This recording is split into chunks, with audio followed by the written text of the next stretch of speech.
아버지, 딱 한 번만 도와주세요. 진짜 마지막입니다. 10년 전 그 말을 믿었습니다. 퇴직금 2억 5천, 지금 통장엔 3천, 전세금, 생활비, 손주 교육비, 딱 한 번은 없었습니다.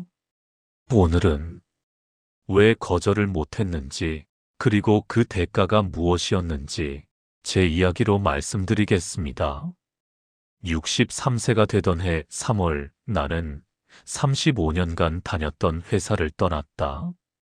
대기업은 아니었지만 중견기업 경리부에서 성실하게 일했고 그게 내 인생의 전부였다고 해도 과언이 아니었다. 마지막 날 부장이 작은 송별회를 열어줬는데 동료들이 꽃다발을 건네며 수고했다고 말하는 걸 들으면서 가슴 한편이 먹먹했다.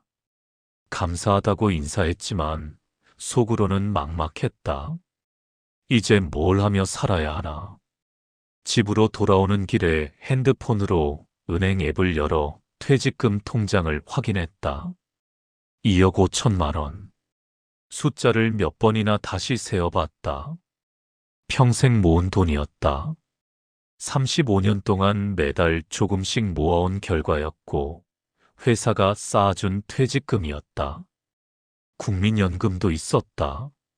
내가 월 160만 원, 아내가 70만 원, 부부 합쳐 230만 원이었다. 계산기를 두드려 봤다. 퇴직금 2억 5천만 원을 손대지 않고 은행에 넣어두면 연 3% 이자로 1년에 750만 원, 한 달 60만 원 정도가 생겼다. 연금과 합치면 한 달 290만 원. 부부가 살기에 충분한 돈이었다. 90세까지는 문제 없을 것 같았다. 우리 부부는 평생 검소하게 살았다. 아내는 20년간 동네 마트에서 계산원으로 일했고 나는 회사에서 야근도 마다하지 않았다. 아들 하나를 키웠다. 대학까지 보냈고 결혼도 시켰다. 아파트 대출은 7년 전에 다 갚았다. 빚 한 푼 없는 깨끗한 은퇴였다. 4월이 됐고 나는 본격적으로 노후 계획을 세우기 시작했다. 노트를 펴고 항목별로 정리했다. 퇴직금 2억 5천만 원은 절대 손대지 않기로 했다. 이건 비상금이고 노후의 마지막 보루였다. 은행 정기예금에 넣어두고 이자로만 생활비를 보충하기로 마음먹었다. 연 3%면 한 달 60만 원 정도가 생기고 연금과 합치면 290만 원. 부부가 살기에 충분했다. 병원비를 제외하면 한 달 생활비가 200만 원 정도였고 나머지는 저축할 수 있었다. 5월 어느 날 아들에게 전화가 왔다. 결혼한 지 2년째였는데 며느리와 아들이 전세 계약 만기가 다가온다고 말했다. 현재 전세는 2억 원이었는데 집주인이 2억 5천만 원으로 올려달라고 했다는 것이었다. 5천만 원이 부족하다고 했다. 아들은 조심스럽게 물었다. 아버지가 좀 도와줄 수 있냐고. 딱 한 번만이라고. 전화를 끊고 나는 한참을 생각했다. 퇴직금을 손대고 싶지 않았다. 이 돈은 우리 노후 자금이었고 함부로 쓸 수 없는 돈이었다. 하지만 아들이었다. 유일한 자식이었고 며느리는 임신 6개월이었다. 손주가 태어날 집이 필요했다. 저녁에 아내와 상의했다. 아내도 고민스러워하면서 한참을 말이 없었다. 하지만 결국 도와주자고 했다. 딱 한 번이고 아들이 마지막이라고 약속했으니까. 아들은 우리 유일한 자식이고 손주가 집 없이 떠돌 수는 없지 않냐고 말하는 아내의 목소리가 떨렸다. 5월 말에 나는 은행에 가서 5천만 원을 아들 계좌로 송금했다. 통장 잔고가 2억 원으로 줄어드는 걸 보면서 가슴이 답답했다. 아들은 고맙다고 여러 번 말했고 꼭 갚겠다고 약속했다. 나는 괜찮다고 말했지만 속으로는 불안했다. 천천히 갚으라고 말했지만 정말 갚을까 하는 의문이 들었다. 6월이 되고 아들 부부가 2억 5천만 원짜리 전세로 이사했다. 우리도 도와주러 갔는데 집은 넓었다. 방 3개에 거실도 컸고 며느리는 만족스러워 보였다. 아들은 열심히 짐을 날랐고 나도 옆에서 도왔다. 땀을 흘리며 짐을 나르는데 허리가 아팠지만 참았다. 이사가 끝나고 저녁을 함께 먹었는데 며느리가 치킨과 피자를 시켰다. 손주 이야기를 나눴다. 며느리 배가 불러 있었고 아들은 아들을 낳고 싶다고 했다. 나는 웃으며 말했다. 아들이든 딸이든 건강하게만 태어나라고. 7월에 손주가 태어났다. 아들이었다. 병원에 달려가서 처음 본 손주는 작고 빨간 얼굴이었다. 가슴이 벅찼다. 며느리는 피곤해 보였지만 웃었고 아들은 아버지가 됐다는 게 실감 안 난다고 말했다. 나는 아들 어깨를 두드리며 잘할 거라고 격려했다. 출산 선물로 500만 원을 줬는데 아들은 받지 않으려 했지만 나는 억지로 쥐어줬다. 손주 용품 사라고 말했다. 8월에 손주 100일 잔치를 했다.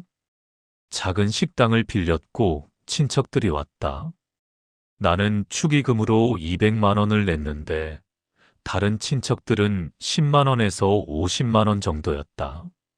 며느리 친정 부모도 왔는데 그들은 금반지를 선물했다. 며느리가 고맙다며 친정 부모를 안았다. 9월이 되고 아들이 전화했다. 육아가 힘들다고 했다. 며느리는 산후조리원 비용이 300만 원 들었고 손주 용품 사는데 돈이 많이 든다고 했다. 나는 위로했다. 다 그렇게 키운다고 조금만 참으라고 말했다. 아들은 한숨을 쉬며 아버지가 도와주신 거 아직 못 갚았는데 죄송하다고 말했다.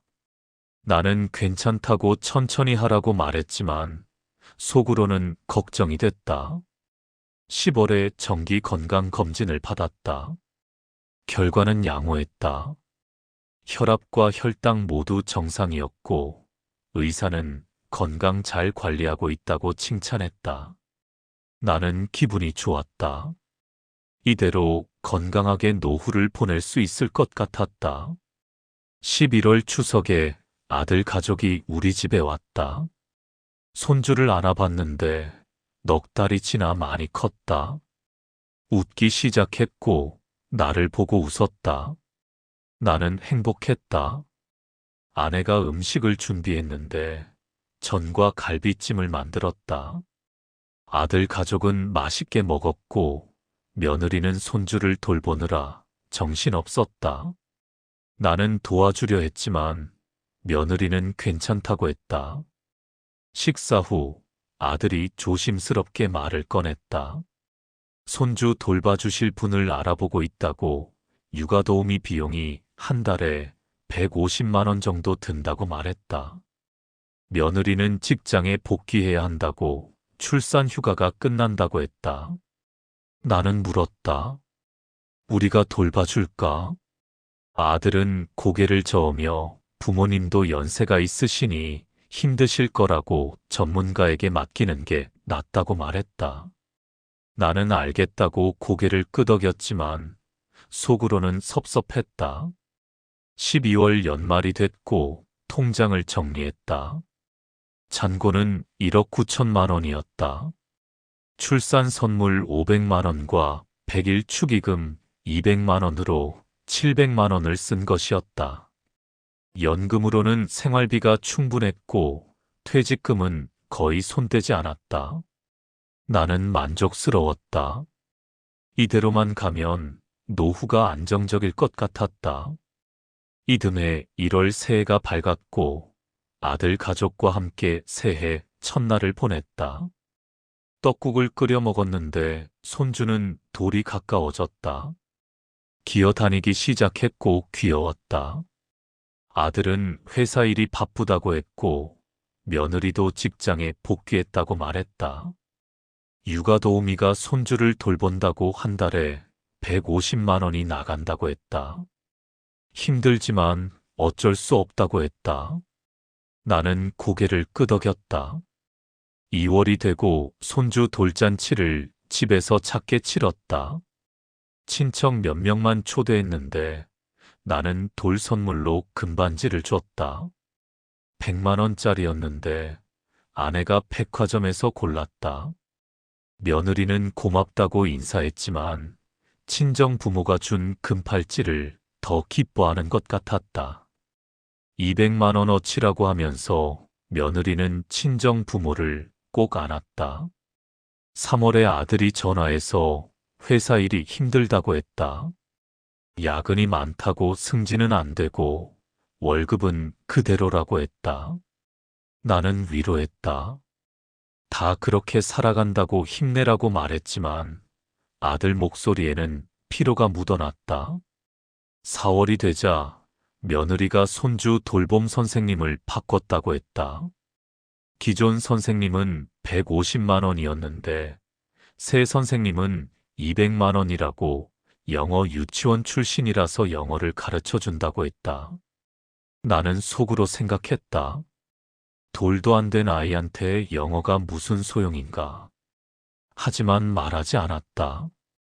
아들 부부가 알아서 할 일이었고 내가 간섭할 부분이 아니었다. 5월에 통장을 정리하면서 잔고를 확인했다. 1억 8,500만 원이었다. 돌 선물 100만 원과 생활비로 500만 원을 쓴 것이었는데 여전히 안정적이었다. 연금으로 생활하고 퇴직금은 거의 안 건드렸다. 6월 어느 날 아들이 갑자고 찾아왔는데 표정이 어두워서 나는 물었다. 무슨 일이냐고. 아들은 한참 말을 못하다가 입을 열었다. 전세 계약이 내년 5월에 끝난다고 집주인이 연락했다고 재계약하려면 5천만 원을 더 올려야 한다고 했다. 2억 5천만 원에서 2억 원으로. 나는 깜짝 놀라서 5천만 원이나 하고 되물었다. 아들은 고개를 끄덕이며 집값이 많이 올랐다고, 주변 시세가 다 그렇다고 자기는 5천만 원이 없다고, 은행 대출도 한도가 찼다고 말했다. 나는 물었다. 그럼 어쩌려고? 아들은 조심스럽게 말했다. 아버지가 또 도와줄 수 있냐고. 딱 이번만이라고. 진짜 마지막이라고. 나는 당황했다. 2년 전에도 딱 한 번이라고 했는데 또 5천만 원이라니. 나는 난처하다고 말했다. 퇴직금을 계속 쓸 수는 없다고, 그 돈은 우리 노후 자금이라고 말했지만 아들은 고개를 숙였다. 알고 있다고 하면서도 방법이 없다고 했다. 집을 옮기자니 손주 어린이집도 바꿔야 하고, 지금 동네가 좋아서 며느리가 이사 가기 싫어한다고 말하는 아들의 목소리가 떨렸다. 나는 물었다. 며느리는 직장 다니지 않냐고. 벌이가 있지 않냐고. 아들은 한숨을 쉬며 며느리 월급은 200만 원 정도인데 육아 도우미비 200만 원에 손주 용품비 100만 원이면 다 나간다고, 오히려 적자라고 말했다. 나는 답답해서 그럼 며느리가 회사를 그만두는 게 낫지 않냐고 물었지만 아들은 고개를 저었다. 며느리는 경력 단절되면 안 된다고, 나중에 다시 취직하기 어렵다고 했다. 나는 할 말이 없었다. 7월이 되고 나는 아내와 상의했다. 아내도 난처해하면서 5천만 원은 큰 돈이라고, 우리 노후에 필요한 돈이라고 말했지만 손주 생각을 하면 가슴이 아프다고 손주가 집 없이 떠돌 수는 없지 않냐고 말하는 아내 목소리에도 망설임이 묻어났다. 나는 며칠 동안 잠을 설쳤다. 8월 초에 아들이 또 전화했는데 이번에는 다급했다. 집주인이 답을 빨리 달라고 재촉한다고. 재계약 안 하면 다른 사람한테 줄 거라고, 이사하려면 지금부터 알아봐야 한다고 말했다. 나는 물었다. 정말 이번이 마지막이냐고. 다시는 요구하지 않겠냐고. 아들은 약속했다. 정말 마지막이라고, 앞으로는 절대 손 안 벌린다고 목소리에 간절함이 묻어났다. 나는 한숨을 쉬었다. 8월 말에 은행에 가서 5천만 원을 송금했다. 통장 잔고가 1억 3,500만 원으로 줄어드는 걸 보면서 가슴이 답답했다. 2년 만에 또 5천만 원이 나간 것이었고 총 1억 원을 아들에게 준 셈이었다. 아들은 고맙다고 몇 번이나 말했고 꼭 갚겠다고 약속했지만 나는 아무 말도 하지 않았다. 9월이 되고 아들 부부가 전세 재계약을 했다. 2억 원. 나는 복잡한 심정이었다. 도와준 건 맞는데 기분이 좋지 않았고 뭔가 속은 것 같은 느낌이 들었다. 10월에 손주가 어린이집에 갔다. 돌이 지나고 시작한 것이었는데 영어 유치원이라고 했다. 한 달 비용이 150만 원이라고 하는데 나는 놀랐다. 돌 지난 아이 어린이집이 150만 원이나 하나. 아들은 그게 평균이라고, 요즘 다 그렇다고 말했다. 11월 추석에 아들 가족이 왔다. 손주는 많이 컸고 걸어 다녔다. 말도 조금 했는데 엄마 아빠는 말했지만 할아버지는 못했다. 나는 조금 섭섭했다. 식사 후 며느리가 말했다. 시아버지 덕분에 좋은 동네에서 산다고 감사하다고 했지만 목소리에 진심이 느껴지지 않았다. 형식적인 인사 같았고 의무적으로 하는 말 같았다. 12월에 건강검진을 받았는데 작년과 비슷했다. 혈압이 조금 올랐고 의사는 스트레스 때문일 수 있다고 휴식을 취하라고 했다. 나는 고개를 끄덕였지만 스트레스를 어떻게 줄이나. 이듬해 1월에 새해가 됐다. 통장 잔고는 1억 3천만 원이었다.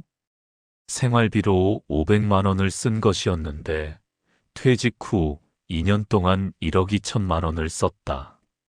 대부분 아들에게 간 돈이었고 나는 불안했다. 이 속도로 가면 10년 후에는 돈이 바닥날 것 같았다. 1월 말에 아들이 전화했는데 목소리가 떨렸다. 손주가 감기에 걸렸다고, 병원비가 많이 나왔다고, 약값까지 합쳐 50만 원이라고 했다. 나는 놀라서 감기에 50만 원이나 하고 물었다. 아들은 종합검사를 했다고, 안전하게 확인하려고 했다고 말했다. 나는 아무 말도 하지 않았다. 2월에 며느리 친정 부모가 아들 부부에게 차를 사줬다는 소식을 들었다. 2천만 원짜리 신차였는데 아들이 자랑스럽게 말했다. 장인어른이 손주 데리고 다니라고 사주셨다고. 나는 축하한다고 말했지만 속으로는 씁쓸했다. 우리는 1억 원을 줬는데 차는 장인이 사주는구나. 2월 말에 아내가 말했다. 우리도 손주한테 뭔가 해주고 싶다고. 다른 애들은 할아버지한테 장난감도 많이 받는데 우리 손주는 그런 게 없다고 말하는 아내 목소리가 서글펐다. 나는 대답했다. 우리는 전세금을 줬잖아. 그게 더 큰 거지. 아내는 고개를 끄덕였지만 표정은 밝지 않았다. 3월이 되고 손주가 돌반이 지났는데 빠르게 자랐다. 말도 늘었고 나는 가끔 아들 집에 놀러 가서 손주와 놀아주는 게 즐거웠지만 갈 때마다 마음 한편이 불편했다. 며느리 친정 부모도 자주 왔는데 그들은 손주 장난감을 잔뜩 사왔다. 비싼 브랜드였고 며느리는 좋아했다. 4월에 아들이 전화해서 손주 영어 유치원비가 올랐다고 했다. 150만 원에서 200만 원으로 올랐는데 부담이 크다고 말하는 아들 목소리에 피로가 묻어났다. 나는 물었다. 그럼 다른 곳으로 옮기지 그러냐고. 아들은 안 된다고 했다. 이 동네에서 제일 좋은 곳이라고 며느리가 절대 안 바꾼다고 단호하게 말했다. 나는 할 말이 없었다. 5월에 며느리가 전화했는데 처음이었다. 보통 아들이 연락했는데 며느리 목소리는 차가웠다. 손주 돌잔치 때 친정에서 금팔찌 준 거 기억하시냐고 물었다. 나는 기억한다고 답했다. 며느리는 말을 이었다. 친정 부모님이 손주 교육비로 매달 100만 원씩 주신다고. 그래서 유치원비를 감당할 수 있다고 감사하다고 말하면서 목소리에 자랑하는 기색이 역력했다. 나는 무슨 말을 해야 할지 몰랐다. 며느리는 계속 말했다. 친정 부모님은 딸밖에 없어서 손주한테 많이 해주신다고.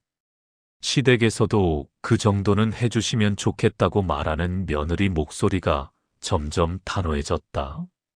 나는 당황했다. 우리는 전세금 1억 원을 줬는데 또 뭘 하라는 건가? 며느리는 말했다.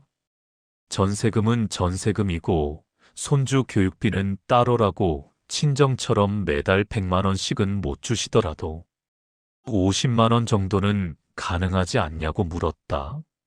나는 거절했다. 우리도 연금으로 겨우 사는데 그런 여유는 없다고 말했지만 며느리는 목소리가 차갑게 변했다. 그렇게 말씀하시면 섭섭하다고 손주가 친정 할머니만 좋아하게 생긴다고 말하고는 전화를 끊었다. 나는 허탈했다. 6월에 아내가 걱정했다. 며느리가 섭섭해하는 것 같다고 우리도 뭔가 해줘야 하는 거 아니냐고 물었지만 나는 단호하게 말했다. 우리는 이미 충분히 해줬다고 더 이상은 안 된다고 말했다. 7월에 아들이 찾아왔는데 표정이 어두워서 나는 물었다. 무슨 일이냐고. 아들은 말했다. 회사에서 구조조정이 있다고 자기는 괜찮은데 월급이 10% 깎였다고. 300만 원에서 270만 원으로 줄었다고 생활이 더 빡빡해진다고 말하는 아들의 어깨가 축 처져 있었다. 나는 위로했다. 직장이라도 있으니 다행이라고 말했지만 아들은 한숨을 쉬었다. 그리고 조심스럽게 꺼냈다. 당분간 생활비를 좀 도와줄 수 있냐고. 한 달에 50만 원씩만 도와달라고. 나는 고개를 저었다.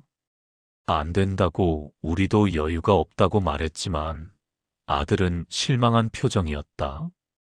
8월에 아들이 다시 전화했는데 이번에는 다급했다.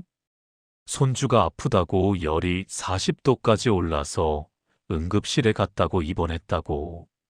병원비가 200만 원 나왔다고.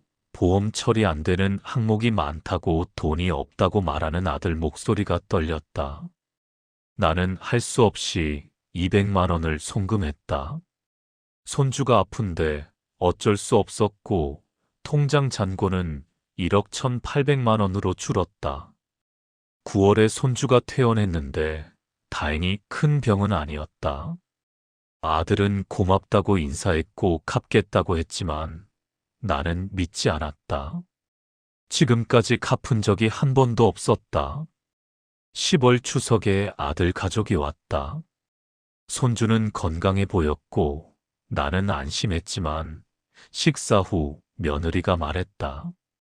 손주 영어 학원을 하나 더 보내려고 한다고 한 달에 100만 원이라고 친정에서 반 대주기로 했다고.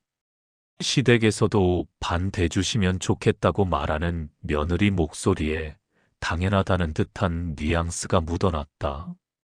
나는 단호하게 거절했다. 우리는 그럴 형편이 안 된다고 말했지만 며느리는 표정이 굳었다. 11월에 아들이 전화했다. 며느리가 서운해한다고 친정에서는 이것저것 다 해주는데 시댁에서는 아무것도 안 해준다고 불만이라고 말하는 아들의 목소리가 난처해 보였다. 나는 화가 났다. 우리가 전세금 1억 원 준 건 뭐냐고, 그것도 모자라냐고 소리쳤지만 아들은 알고 있다고 하면서도 며느리 입장도 이해해달라고 말했다. 나는 전화를 끊었다.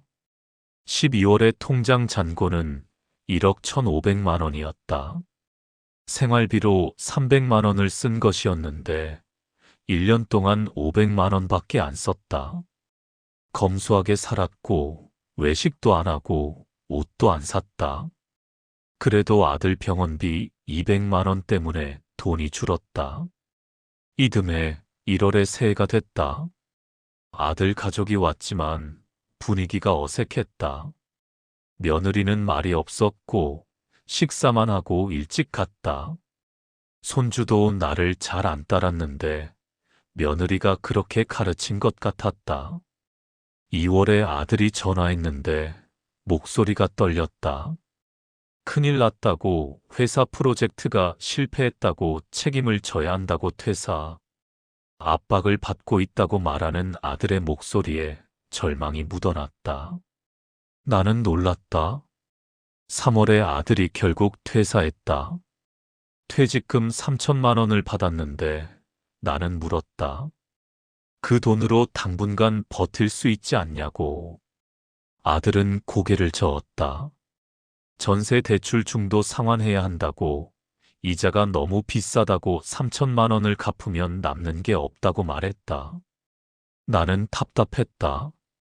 4월에 아들이 또 요구했다. 구직 활동하는 동안 생활비를 도와달라고 한 달에 200만 원씩 6개월만 달라고. 총 1,200만 원을 달라고 말하는 아들의 목소리가 간절했다. 나는 고민했고 아내와 상의했다. 아내는 울었다. 도와주지 않으면 손주가 굶는다고, 어쩔 수 없다고 말하는 아내의 눈에 눈물이 고였다. 나는 결국 동의했다. 5월부터 매달 200만 원씩 송금하기 시작했는데 통장 잔고는 빠르게 줄었다. 6월에 나는 건강검진을 미뤘다. 비용이 아까워서였고 혈압약만 먹었다. 의사는 정기검진이 필요하다고 했지만 나는 괜찮다고 말했다. 7월에 통장 잔고는 9천만 원으로 떨어졌다.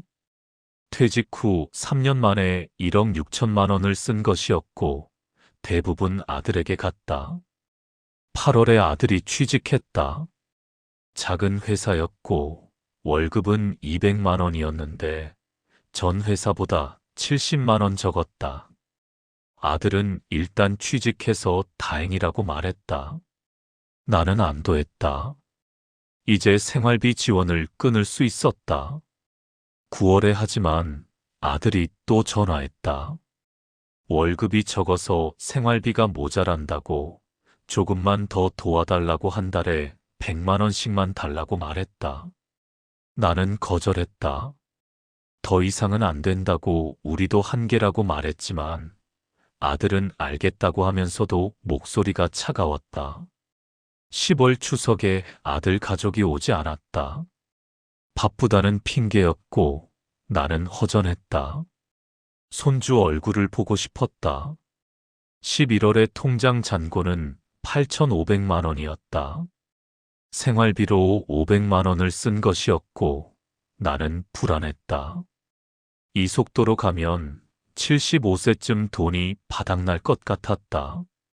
12월 연말이 됐고 아들에게 연락했다. 새해는 같이 보내자고 했지만 아들은 생각해보겠다고 말했다. 확답을 안 했다. 이듬해 1월 새해가 밝았지만 우리 집은 조용했다. 아들 가족은 오지 않았다. 명절 인사 문자도 없었다. 나는 서운했지만 애써 참았다. 바쁘겠지라고 스스로를 달래보려 했다. 하지만 아내는 달랐다. 아내는 손주 사진을 꺼내놓고 울었다. 나 손주 얼굴 한 번만 보고 싶다는 말이 그날따라 더 무겁게 들렸다. 1월 말, 나는 아들에게 전화를 걸었다. 받지 않았다. 다시 걸어도 받지 않았다. 문자를 보냈다. 잘 지내니? 새해인데 얼굴 한번 보자. 답이 없었다. 이틀 뒤 짧은 답장 하나가 왔다. 바빠요. 그 한 줄이 이상하게 서늘했다. 아니, 바쁜 건 알겠다. 그런데 바쁘면 바쁘다고 전화라도 한 통 할 수 있는 거 아닌가. 내 마음이 비뚤어진 건가 싶다가도 자꾸만 속이 쓰렸다. 그렇게 2월이 됐다. 그때 며느리에게서 전화가 왔다. 오랜만이었다. 반가움보다 먼저 또 무슨 일이지 하는 예감이 앞섰다. 며느리 목소리는 차가웠다. 다짜고짜 전세 계약 만기 이야기를 꺼냈다. 올해 5월에 전세가 끝나는데 집주인이 보증금을 또 올려달라고 한다고 했다.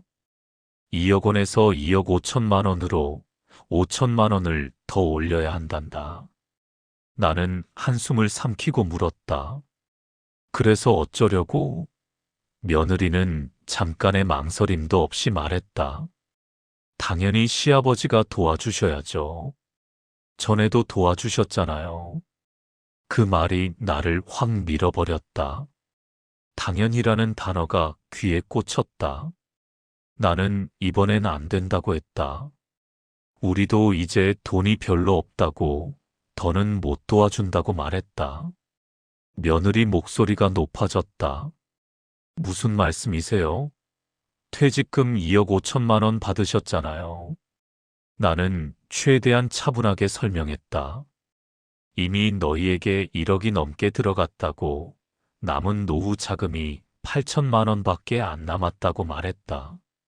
그랬더니 며느리가 비웃듯 웃었다. 8천만 원이면 많은 거 아니에요? 5천만 원 주시면 3천만 원 남잖아요. 연금도 있으시면서요. 그 순간 머릿속이 하얘졌다. 3천만 원 남으면 된다는 계산은 내 남은 인생을 숫자 몇 줄로 잘라내는 말 같았다. 내가 소리쳤다. 3천만 원으로 우리가 몇 년을 사냐? 우리도 살아야 한다. 며느리는 목소리를 더 차갑게 낮췄다. 그럼 손주는 어떻게 되는 건데요? 길거리에 나앉으라는 거예요? 그 말에 가슴이 덜컥 내려앉았다. 죄책감을 건드리는 말이었다. 하지만 동시에 분노도 치밀었다. 나는 말했다. 너희가 알아서 해. 월세로 옮기든지 집을 줄이든지. 이제는 너희가 감당해야지. 며느리는 또 웃었다. 비웃음이었다. 알겠어요. 시아버지가 그러시는 거죠. 그럼 우리도 생각이 있어요. 그렇게 전화를 끊었다.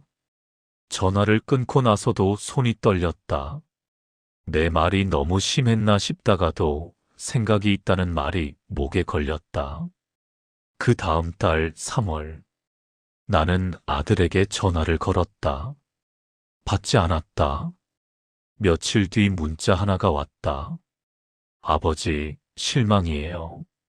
손주보다 돈이 더 중요하세요? 형편이 되면서 도와주지 않는 건 이기적인 거예요. 나는 어이가 없었다.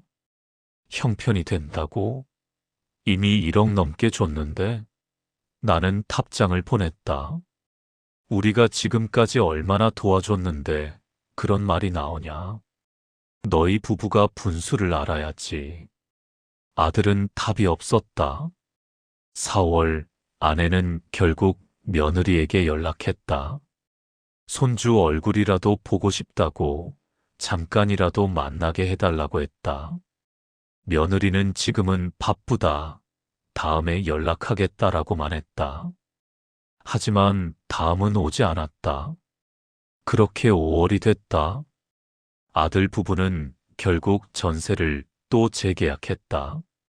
5천만 원을 어떻게 마련했는지 몰랐다. 그런데 나중에 알게 됐다. 며느리 친정에서 전액 지원했다고 했다. 더 기가 막힌 건 그 다음이었다. 며느리는 SNS에 글을 올렸다. 친정 부모님 덕분에 집 걱정 없이 살아요. 정말 감사합니다. 그 글 어디에도 우리가 그동안 준 돈 이야기는 없었다. 1억 넘게 지원한 시댁 이야기는 한 줄도 없었다. 그 순간 나는 깨달았다. 우리가 준 돈은 기억할 가치가 없는 돈이었고, 친정이 준 돈만 자랑할 가치가 있는 돈이었구나.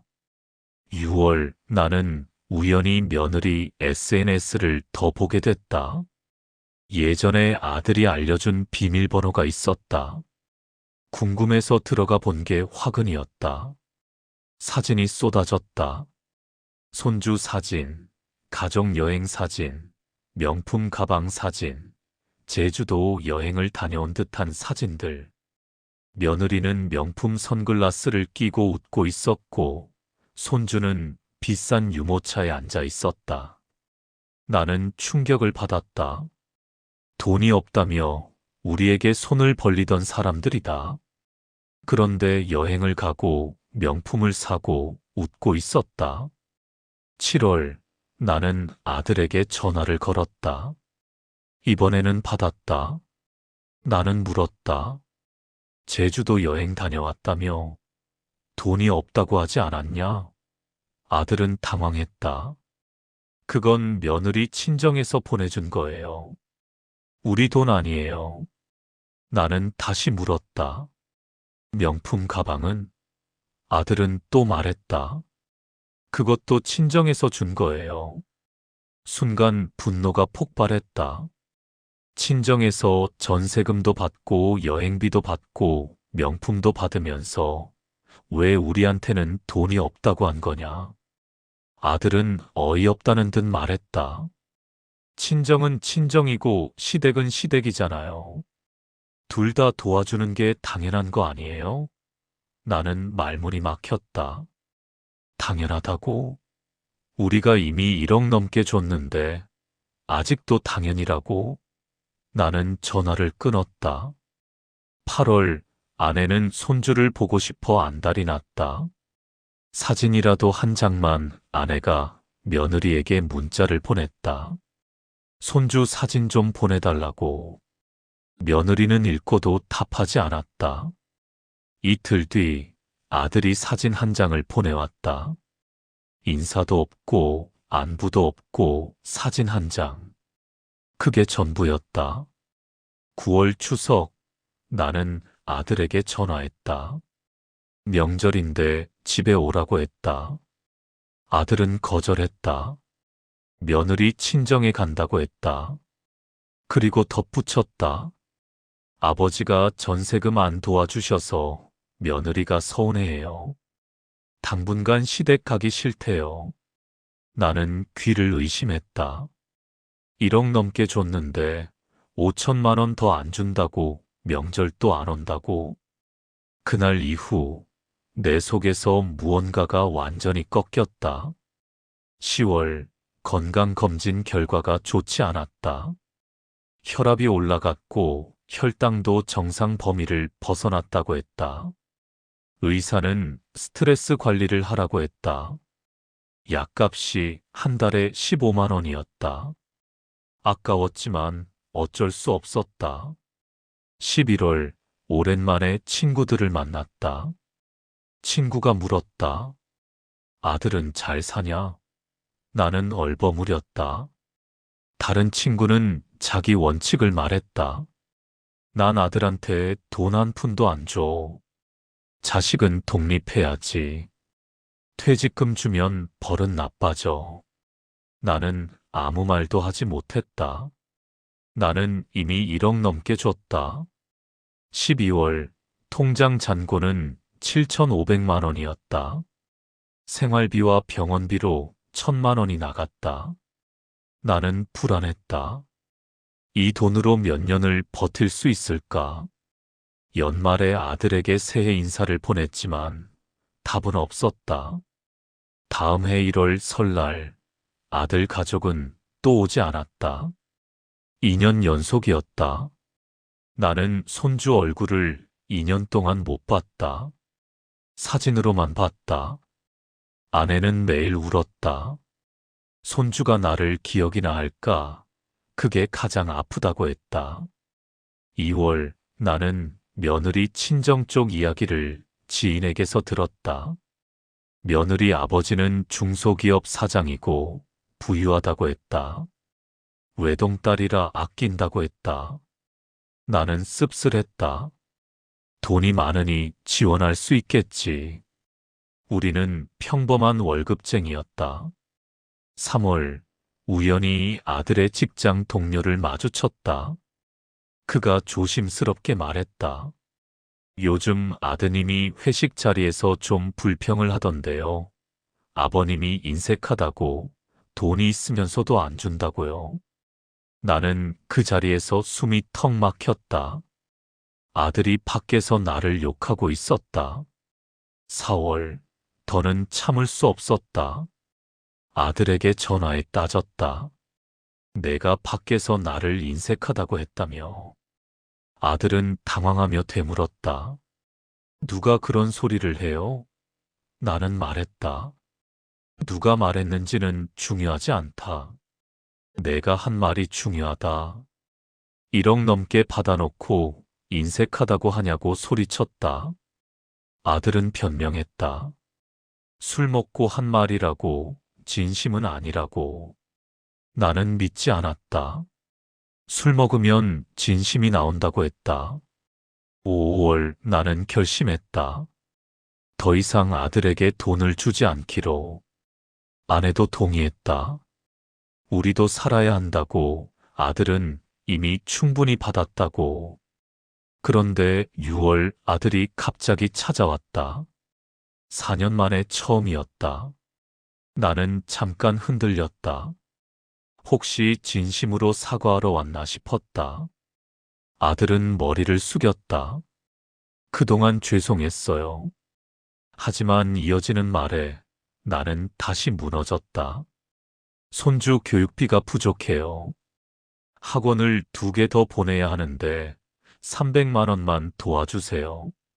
그 순간 나는 폭발했다. 너는 정신이 있냐? 2년 동안 연락도 안 하고 명절도 안 오더니 돈 달라고 오냐? 아들은 변명했다.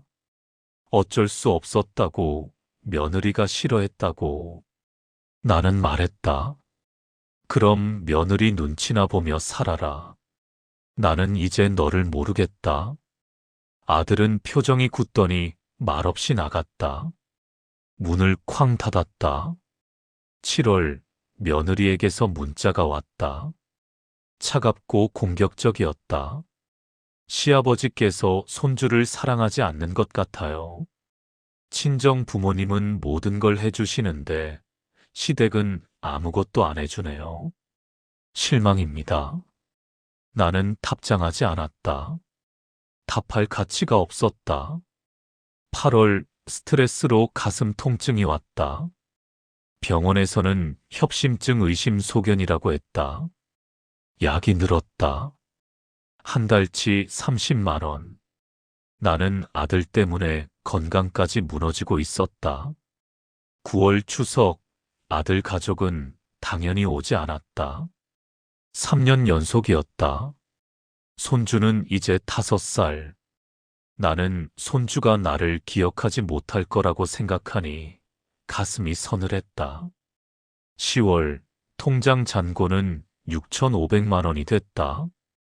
1년 동안 1,000만 원이 줄었고 대부분 병원비였다. 나는 깨달았다. 아들 때문에 돈도 잃고 건강도 잃고 손주도 잃었다. 11월 밤마다 후회가 밀려왔다. 왜 처음에 거절하지 못했을까? 왜 딱 한 번이라는 말을 믿었을까? 1억 넘게 주지 말았어야 했다.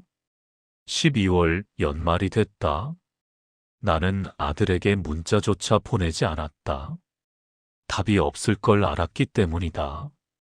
그리고 그해 겨울, 나는 결국 마음속에서 아들을 포기했다. 이듬해 1월의 새해가 밝았지만 기쁘지 않았다. 아들에게 연락하지 않았고 아들도 연락하지 않았다. 4년째였고 완전히 남이 된 것 같았다. 1월 말에 아내가 우울증 증상을 보이기 시작했다. 말이 없어졌고 손주 사진을 보며 하루 종일 울었다. 나는 위로했지만 소용없었고 아내는 점점 말라갔다. 2월에 나는 아내를 정신건강의학과에 데려갔다. 의사는 우울증 진단을 내렸고 약을 처방했는데 한 달치 10만 원이었다. 상담 치료도 권했는데 회당 5만 원이라고 한 달에 4번이면 20만 원이라고 했다. 나는 부담스러웠지만 어쩔 수 없었다. 3월에 통장 잔고를 확인했다. 6천만 원으로 줄었고 생활비와 병원비로 500만 원을 쓴 것이었다. 나는 불안했다. 이 속도로 가면 80세 전에 돈이 바닥날 것 같았고 그 이후는 어떻게 하나 하는 걱정이 밤마다 나를 괴롭혔다. 4월이 되고 나는 생활비를 줄이기 시작했다. 외식은 완전히 끊었고 고기도 사지 않았다. 계란과 두부로 단백질을 보충했는데 옷도 사지 않았다. 10년 된 옷을 그냥 입었고 신발도 달아도 참았다. 5월에 아내 우울증이 나아지지 않았다. 매일 손주 이야기만 했는데 보고 싶다고 알아보고 싶다고 며칠 밤을 울었다. 나는 며느리에게 문자를 보냈다. 제발 손주 한 번만 보게 해달라고 사정하는 마음으로 썼지만 며느리는 읽고도 답하지 않았다. 6월에 나는 건강이 더 악화됐다. 가슴 통증이 자주 왔고 숨쉬기가 힘들었다. 병원에 갔는데 의사는 심장 정밀 검사를 권했다. 비용이 80만 원이라고 했고 나는 고민했다. 통장에 돈이 줄고 있었지만 검사를 받기로 했다. 건강을 잃으면 끝이었다. 7월에 검사 결과가 나왔다. 관상동맥이 좁아졌다고 스텐트 시술이 필요하다고 비용은 500만 원이고 보험 처리해도 200만 원은 본인 부담이라고 말하는 의사의 목소리가 멀게 들렸다. 나는 어지러웠다. 200만 원. 큰 돈이었지만 시술을 안 받으면 심근경색 위험이 있다고 했다. 나는 어쩔 수 없이 동의했다. 8월 초에 시술을 받았고 일주일 입원했다. 퇴원할 때 청구서를 받았는데 220만 원이었다. 예상보다 20만 원 더 나왔고 나는 한숨을 쉬며 계산했다. 통장 잔고는 5,500만 원으로 줄었다. 8월 중순에 집으로 돌아왔다.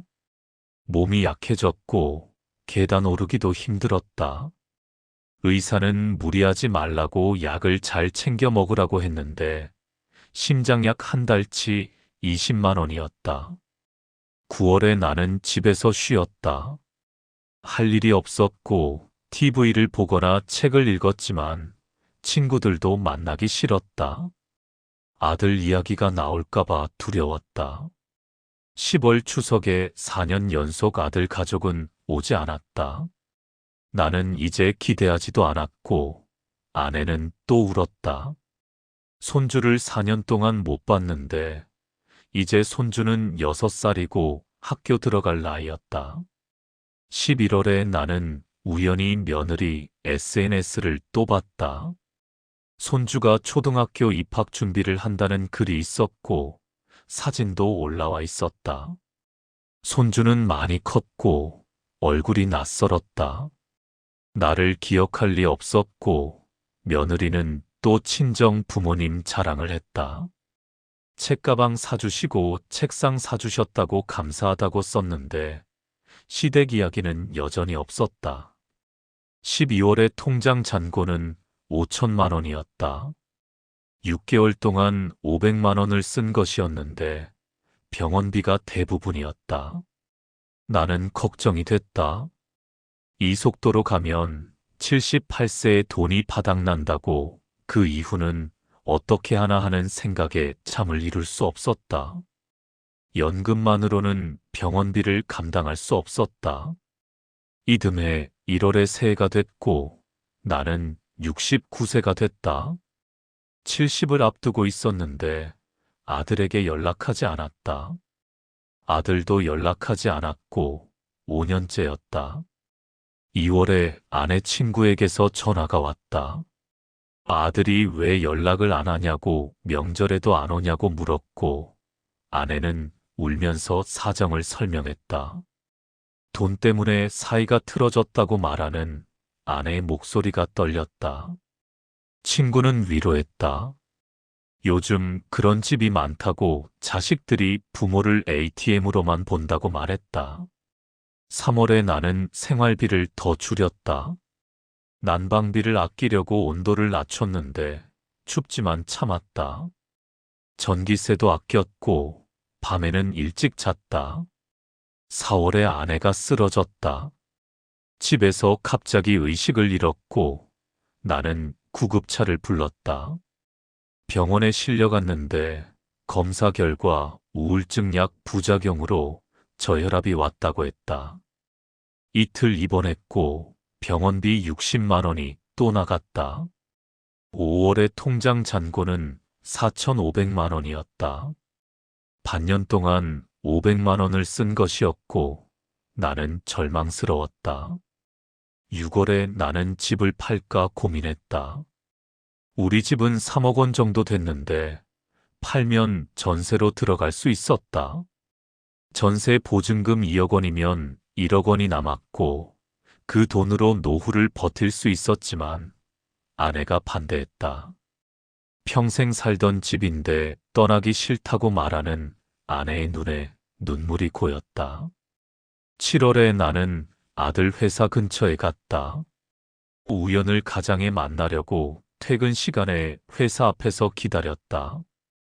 1시간을 기다렸는데 아들이 나왔다. 동료들과 웃으며 걷고 있었고 나는 다가가려다 멈췄다. 아들은 행복해 보였는데 나를 보면 표정이 굳을 것 같았다. 나는 돌아섰다. 8월에 나는 손주 사진이라도 보고 싶었다. 며느리 SNS를 또 들어갔는데 손주는 초등학교에 입학했다. 학교 앞에서 찍은 사진이 있었는데 교복을 입고 웃고 있었다. 귀여웠고 가슴이 아팠다. 내 손주인데 남의 손주처럼 느껴졌다. 9월 추석에 5년 연속 아들 가족은 오지 않았다. 나는 체념했고 아내는 이제 울지도 않았다. 그냥 멍하니 앉아 있었는데 우울증이 심해진 것 같았다. 10월에 나는 친구 하나에게 털어놨다. 아들과 5년째 연락이 없다고 1억 넘게 줬는데 배신당했다고 말했다. 친구는 한숨을 쉬었다. 자기 주변에도 그런 사람이 많다고 요즘 자식들은 부모를 당연하게 생각한다고 받을 때는 당연하고 안 주면 원망한다고 말했다. 친구는 조언했다. 법적으로 돌려받을 방법을 알아보라고 증여세 신고했으면 증거가 있을 거라고 했다. 11월에 나는 세무사를 찾아갔다. 상담비 10만 원을 내고 물었다. 아들에게 준 돈을 돌려받을 수 있냐고. 세무사는 고개를 저었다. 증여로 처리됐으면 법적으로 돌려받기 어렵다고 차용증이 있었으면 모르겠지만 없으면 불가능하다고 말하는 세무사의 목소리가 담담했다. 나는 허탈했다. 12월에 통장 잔고는 4천만 원이었다. 1년 동안 1,000만 원을 쓴 것이었는데 대부분 병원비였다. 나는 70을 앞두고 있었고 통장에는 4천만 원이 있었다. 아들과는 5년째 연락 두절이었고 손주는 5년 동안 못 봤다. 건강은 악화됐고 아내는 우울증으로 고생했다. 연말이 됐고 나는 후회했다. 왜 그때 거절하지 못했을까? 딱 한 번이라는 거짓말을 왜 믿었을까? 1억 2천만 원. 그 돈이 있었으면 지금 편하게 살 수 있었을 텐데 하는 생각이 밤마다 나를 괴롭혔다. 70이 되던 해였다. 집에 혼자 있는 시간이 길어지면서 생각도 많아졌다. 아침에 눈을 떠도 특별히 할 일이 없었다. TV를 켜두고 하루를 보내다 보면 결국 같은 생각으로 돌아왔다. 아들, 손주, 그리고 돈이었다. 처음에는 인정하기 싫었다. 내가 잘못 살았다고 생각하고 싶지 않았다. 아들 하나 키우며 성실하게 살았고 퇴직금도 연금도 남들보다 나쁘지 않았다고 믿었다. 그런데 현실은 달랐다. 통장에 남은 돈은 점점 줄어들고 있었고 아들과의 관계는 이미 예전으로 돌아갈 수 없게 되어 있었다. 어느 날 아내가 말했다. 집에만 있지 말고 밖에 좀 나가보라고. 경로당이라도 가보라고 했다. 마음이 복잡했지만 더 집에만 있으면 안 될 것 같아 나가게 됐다. 경로당은 생각보다 조용했다. 바둑판 옆에 사람들이 앉아 있었고 TV에서는 낮 드라마가 흘러나오고 있었다. 나는 구석에 앉아 커피를 마시며 주변을 둘러봤다. 며칠은 말없이 지냈다. 그러다 어느 날 바둑을 두던 할아버지 한 분이 자기 이야기를 꺼냈다. 딸에게 전세금 5천만 원을 줬다고 했다. 딱 한 번만 도와달라고 해서 줬는데 그 뒤로 연락이 점점 줄어들었다고 했다. 처음에는 잘 지내는 줄 알았다고 했다. 그런데 전세 재계약 시기가 다가오자 다시 연락이 왔다고 했다. 이번이 마지막이라며 조금만 더 도와달라고 했다고 했다. 그때 거절했더니 딸의 말투가 달라졌다고 했다. 전화도 잘 안 받고 명절에도 핑계를 대며 오지 않았다고 했다. 그 이야기를 듣는 순간 가슴이 철렁 내려앉았다. 내 이야기와 너무 닮아 있었기 때문이다. 그날 이후 비슷한 이야기가 하나둘 나왔다.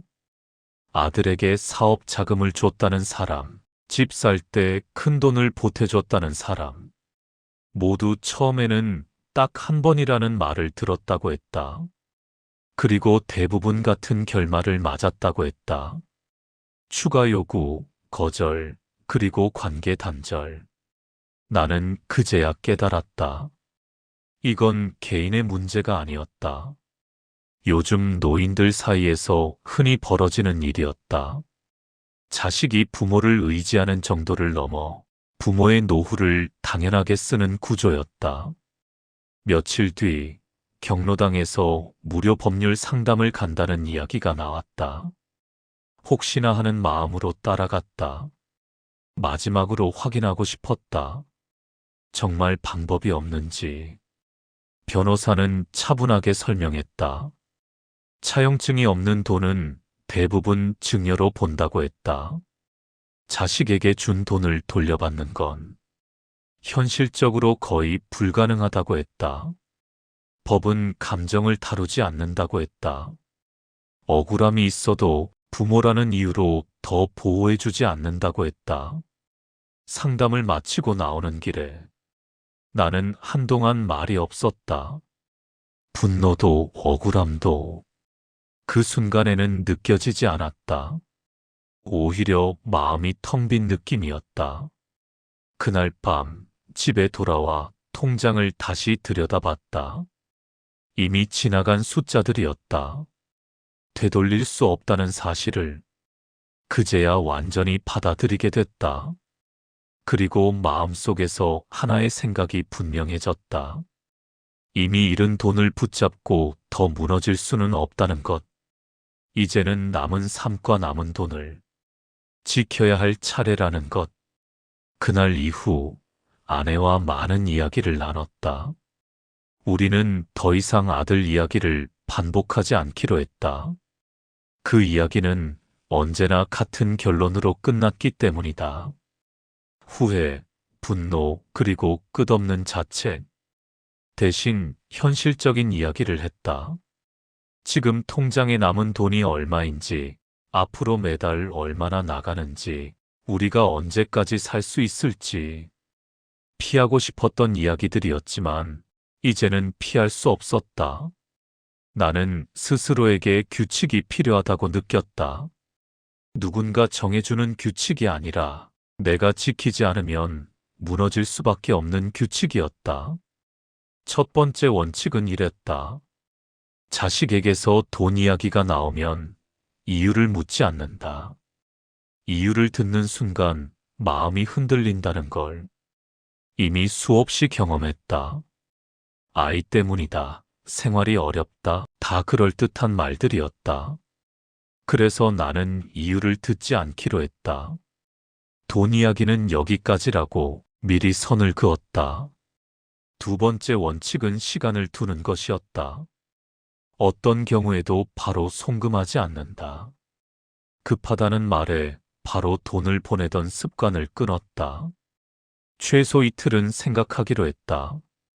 이틀 동안 잠을 자고 아내와 다시 이야기하고 통장을 다시 보도록 했다. 놀랍게도 그 이틀이 나를 여러 번 멈추게 했다. 급하지 않은 일도 많았고 결국 스스로 해결되는 경우도 있었다. 그때 알았다. 급하다는 말이 항상 사실은 아니라는 걸. 세 번째 원칙은 통장 분리였다. 노후 자금은 생활비와 완전히 나눈다. 연금이 들어오는 통장, 생활비 통장, 비상금 통장. 서로 건드리지 않도록 분리했다. 눈에 보이지 않으면 손도 덜 가게 된다는 걸 그제야 알았다. 이 원칙들을 세웠다고 해서 삶이 갑자기 편해진 건 아니었다. 여전히 불안했고 앞날이 걱정됐다. 하지만 적어도 더 나빠지지는 않았다. 무엇보다 중요한 변화는 마음이었다. 아들을 포기해서가 아니라 내 삶을 다시 책임지기 시작했다는 느낌. 그 감정이 나를 조금씩 살게 했다. 아들과 연락이 끊긴 지 어느덧 6해가 지났다. 처음 몇 해는 명절이 다가올 때마다 괴로웠다. 전화기만 바라봤고 문자 알림 소리에도 가슴이 내려앉았다. 이제는 다르다. 기대하지 않으니 상처도 덜 받는다. 완전히 괜찮다고 말하면 거짓말이지만 견딜 수는 있게 됐다. 손주는 여전히 보고 싶다. 그 마음만큼은 숨길 수 없다. 하지만 보고 싶다고 해서 현실이 바뀌지는 않는다는 것도 이제는 안다. 대신 나는 내 하루를 채우기 시작했다. 아침마다 동네를 걷고 경로당에서 사람들과 이야기를 나누고 비슷한 처지의 사람들과 시간을 보낸다. 가끔 내 이야기를 꺼낸다. 딱 한 번이라는 말 믿지 마세요. 그 말을 들은 누군가가 고개를 끄덕일 때 내 경험이 헛되지 않았다는 생각이 든다. 통장에 남은 돈은 많지 않다. 하지만 연금으로 생활비와 병원비를 계산하며 살아갈 수 있다. 아내와 둘이 밥을 먹고 아무 일 없는 하루를 보낸다. 예전에는 그 평범함이 초라해 보였다. 지금은 다르다. 아무 일 없는 하루가 가장 큰 안정이라는 걸 알게 됐다. 이 이야기를 불쌍하게 들려주고 싶은 마음은 없다. 다만 누군가 나와 같은 실수를 조금이라도 늦게 하기를 바랄 뿐이다. 만약 지금 자식에게서 딱 한 번만이라는 말을 듣고 있다면 이 이야기를 기억했으면 한다. 딱 한 번은 없다. 노후는 미룰 수 없다. 남은 삶은 당신 것이어야 한다. 딱 한 번만 도와주세요. 10년 전 아들이 했던 말이다. 나는 믿었다. 한 번은 10번이 됐고 5천만 원은 1억 2천만 원이 됐다. 거절하자 연락이 끊겼다. 9년째다. 손주는 10살이 됐다. 한 번도 본 적 없다. 1억 2천만 원을 잃었다. 아들도 잃었다. 손주도 잃었다. 하지만 얻은 것도 있다. 평화, 건강, 의미. 경로당 친구들, 강연으로 도운 수천 명, 책으로 전한 경고. 지금 통장에는 4,800만 원이 남았다. 처음 2억 5천만 원의 3분의 1도 안 된다. 하지만 괜찮다. 이 돈으로 90세까지 살 수 있다. 연금과 강연료로 생활비는 충분하다. 당신이 지금 자식에게 딱 한 번이라는 말을 듣고 있다면 이 글을 기억하길 바란다. 딱 한 번은 없다. 한 번 주면 평생 준다. 노후 자금은 당신 것이다. 자식 것이 아니다. 지켜라. 나는 75세 은퇴 회사원이다. 오늘도 경로당에서 친구들과 웃고 강연으로 사람들을 돕는다. 평범하지만 평화롭다. 딱 한 번이라는 말은 존재하지 않았습니다. 한 번은 2번이 됐고 그 선택은 제 노후를 바꿔놓았습니다. 이 이야기가 누군가에겐 늦지 않은 경고가 되길 바랍니다. 이 영상은 실제로 많은 분들이 겪고 있는 이야기입니다. 자식에게 돈을 주기 전 혹은 이미 주고 후회하고 계신 분이라면 이곳에 마음을 남기셔도 괜찮습니다. 읽고 함께 생각해 보겠습니다.